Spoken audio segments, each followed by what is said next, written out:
welcome to this video. So in this video, we will be learning about virtual private cloud, or you can say that VPC. So before we start off with VPC, we need to know about something. Say, suppose we have a company.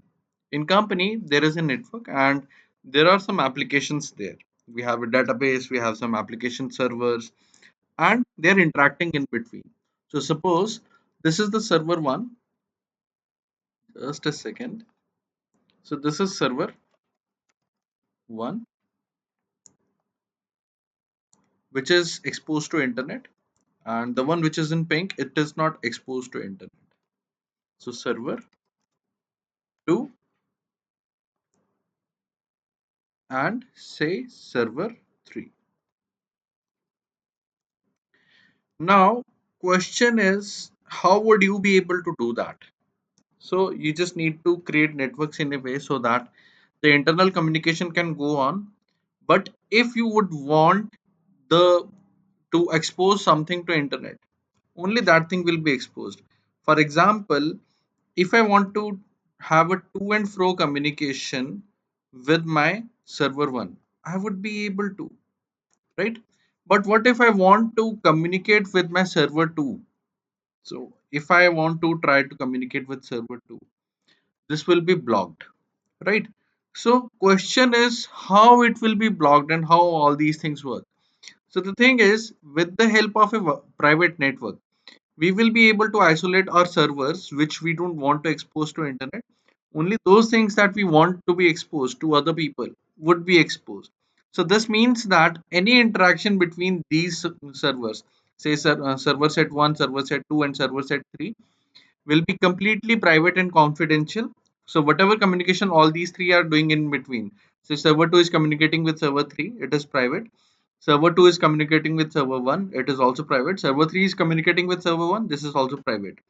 So only communication between the user that is sitting outside the company's network, and the server 1 will be exposed to internet.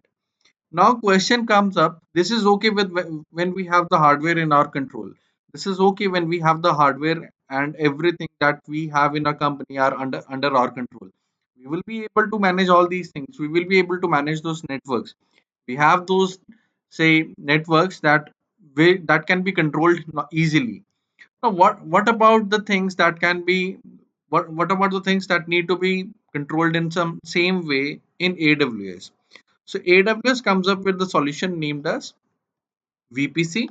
So VPC is something that is logically isolated section of AWS cloud where we can launch AWS resources in virtual network that we define. So consider, going back to the last image, consider these things.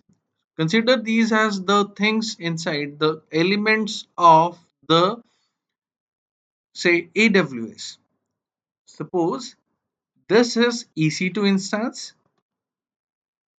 So now this is EC2, this is RDS, this is again EC2. So we would be able to do these things. We will be able to perform all these things very easily. All we have to do is that we just need to define the virtual private cloud network that we want to have. We just need to keep these things in a network the way we want to.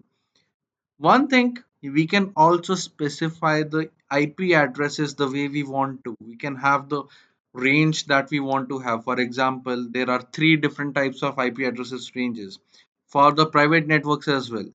Say class A, class B, and class C. We can have any kind of IP addresses allocated inside this network, and then we can have the network gateway attached which will be communicating our servers, which will be allowing our virtual servers to communicate to the internet. So it all depends on us how would we be able to manage all these things in our network. So VPC allows us to have that flexibility that we have in a physical network, in a physical area where we have the physical servers. The same thing can be achieved in AWS as well with the help of a VPC. Thank you.